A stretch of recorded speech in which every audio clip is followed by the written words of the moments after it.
Hello, how you guys doing?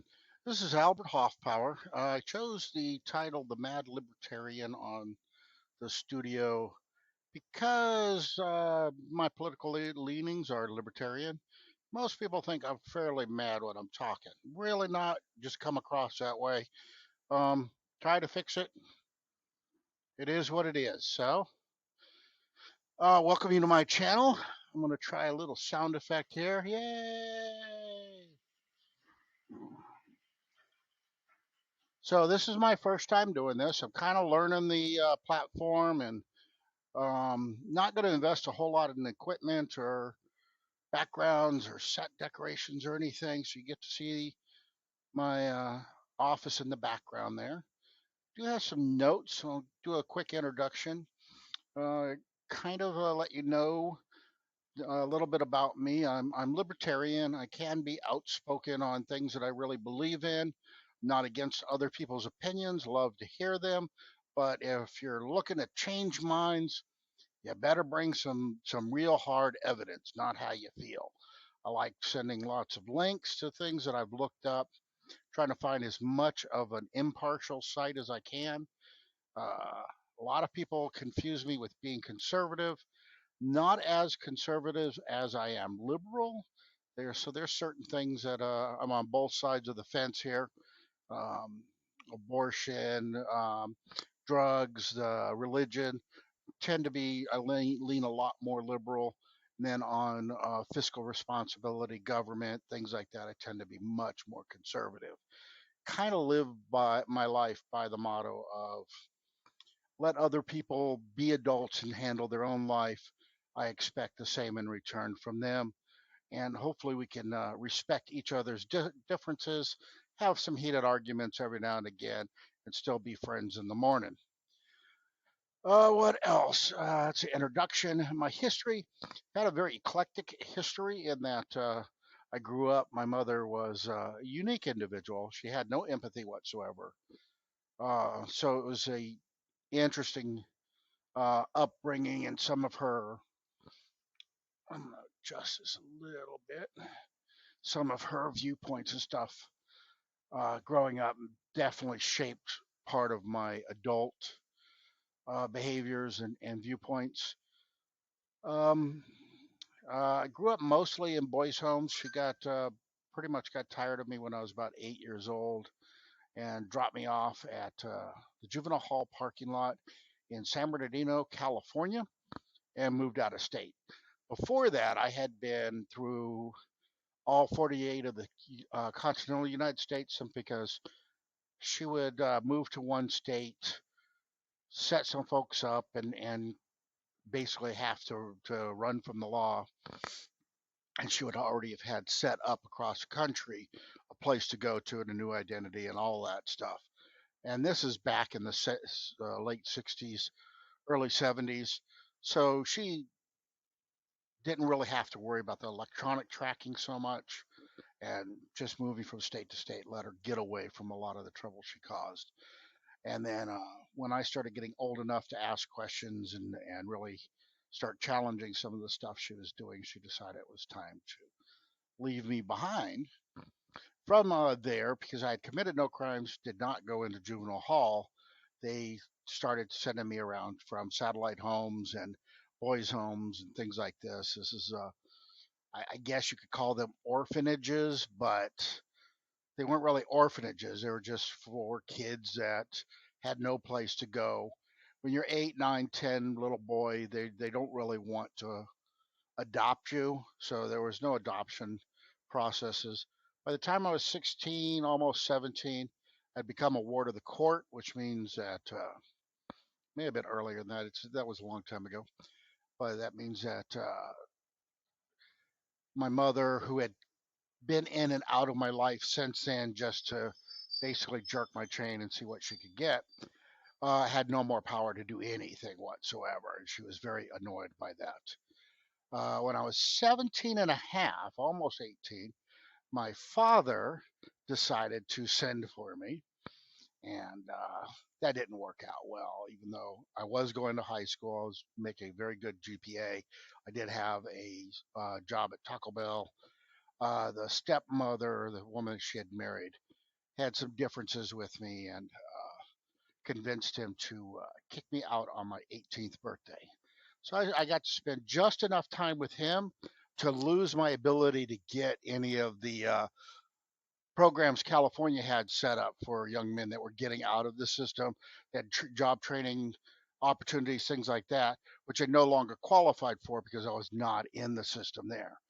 And one interesting story there was my father went with me to the recruitment because we decided, or I decided I wanted to go in the military. And I tested into the Air Force without a high school diploma, which was very difficult to do at the time. I was very proud of myself for that. And they had a program called the Delayed Enlistment Program. So I could either join on my 18th birthday, which is what I was planning to do. But I asked my father, hey, is it okay to go on the Delayed Enlistment Program so I could finish up that year of high school? And he said, yeah, sure, no problem.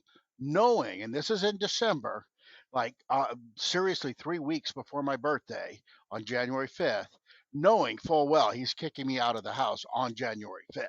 Stand up guy, got to give it to him.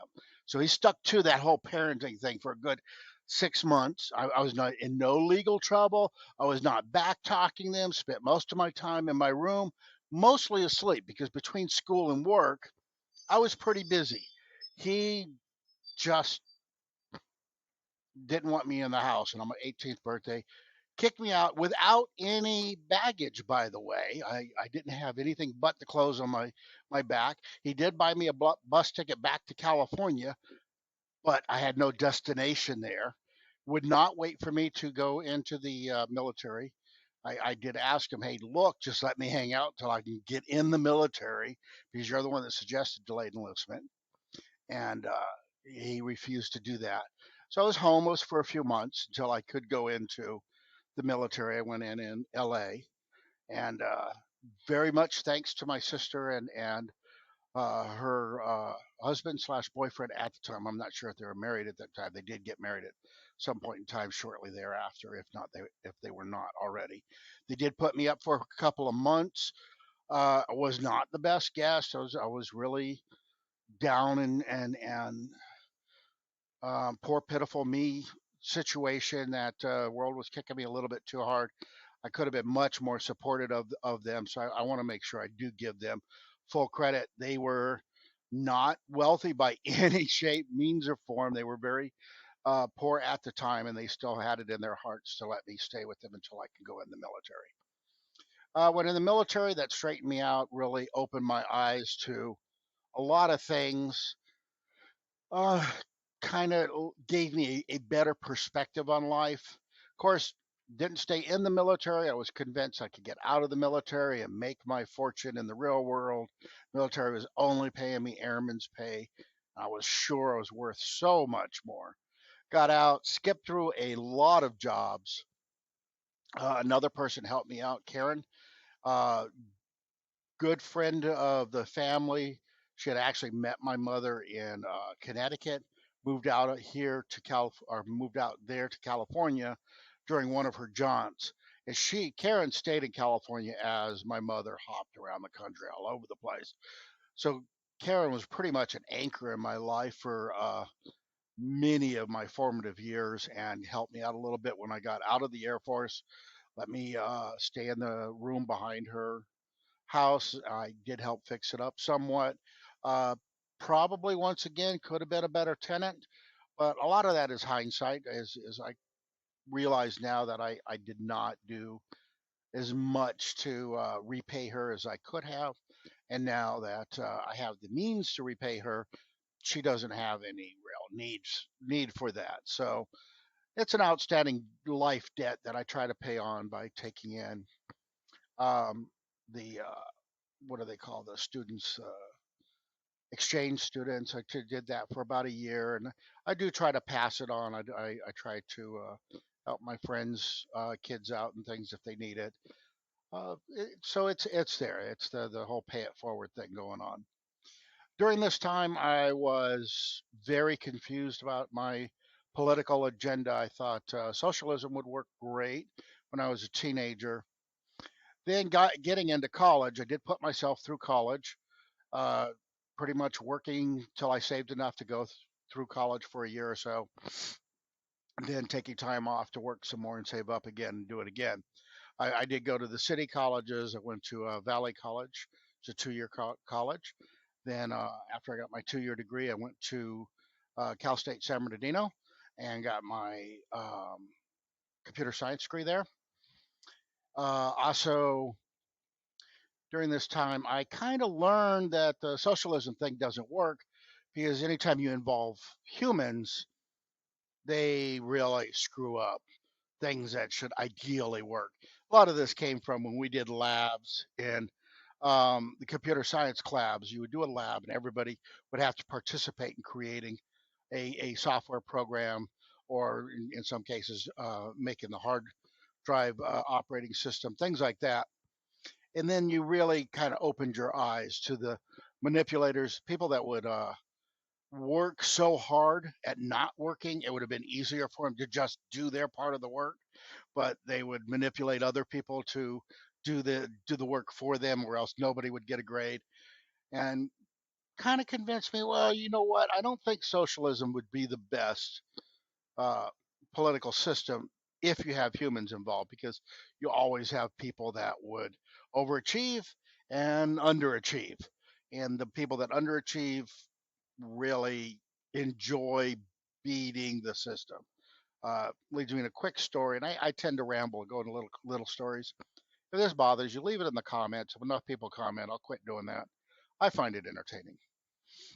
Quick stories. I did have a buddy that I knew from childhood. So I did spend some time in my childhood in Southern California before moving back and forth. And when I ended up in Southern California, I reconnected with this guy. And at the time I met him, he was working as a transmission rebuild guy, a mechanic shop. And I had just gotten out of the Air Force. I had a little mobile home that I was living in, but I owned it, and I was fixing it up to sell it for the down payment to a house. I had a whole plan, and I was like, "Oh yeah, I got an extra room. You need a place to stay, no problem." And I invited him to stay in the extra room. And not only did he never pay rent, he had this grand scheme going on that he enlightened me to, basically saying he works long enough to qualify for unemployment. Then he'll get fired, make 1/10 of what he was making working, and beating the system that way. And no matter what I said or did or talked to him about, he thought he was winning at life.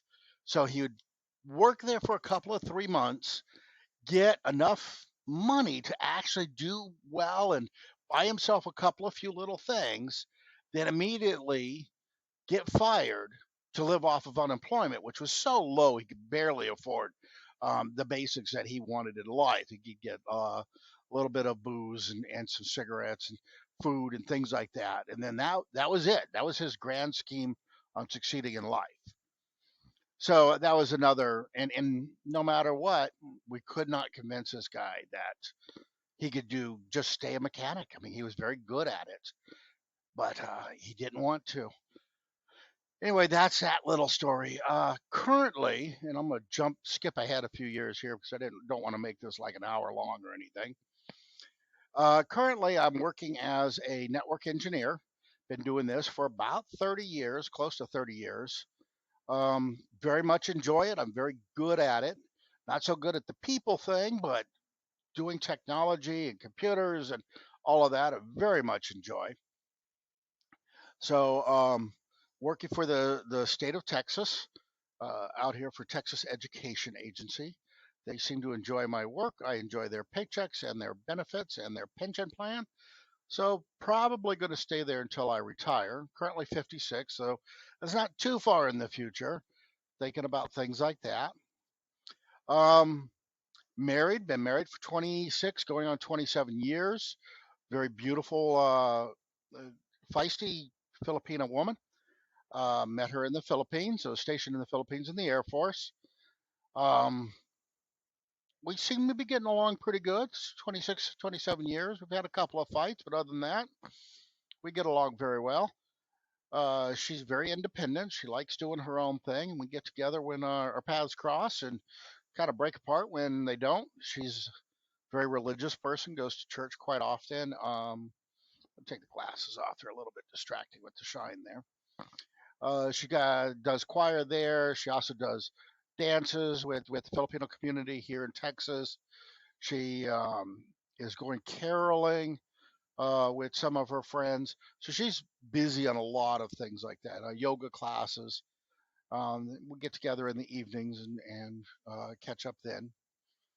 And then future plans for me. I don't know that we're going to have major changes in what we're doing.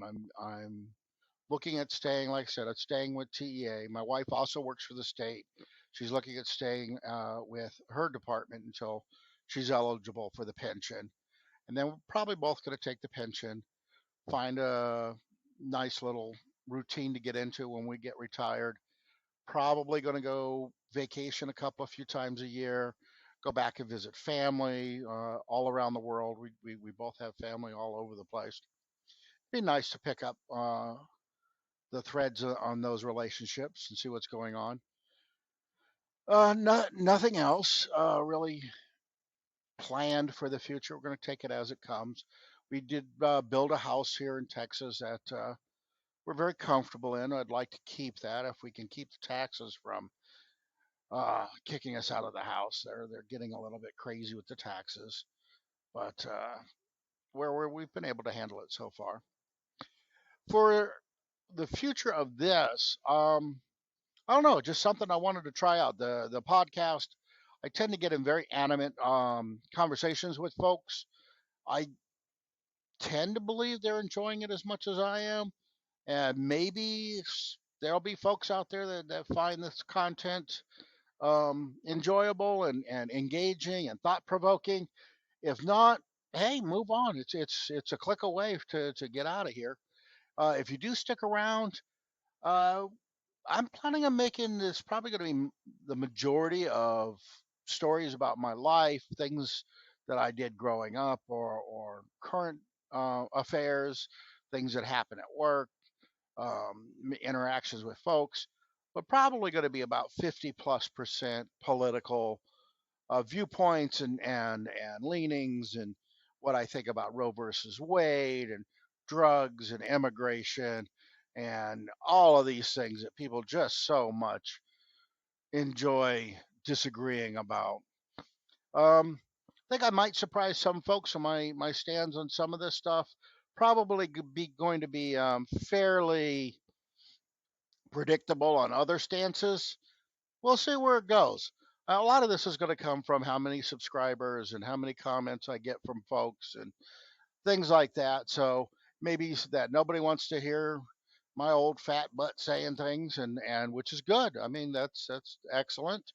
Um, as a full grown adult, you get to make those choices for you and what makes you happy in your life. But if there are folks that do like screaming at old fat guys on podcasts telling their opinions about different political things, hey, this is the place to do it. Feel free to hate me with your entire guts, but make a comment or two so I know what you're interested in listening to. All right. I'm going to leave it at that for now. See how many people actually come and view this, how many comments I get. That'll determine where we go in the future. P.S. I do want to mention that if this does seem to be creating some traction, I will learn the tools much better. I do like computers and I do tend to get in those things that are interesting me. And it would interest me if I were getting some likes and some folks listening. All right. Appreciate your time. Have a good day.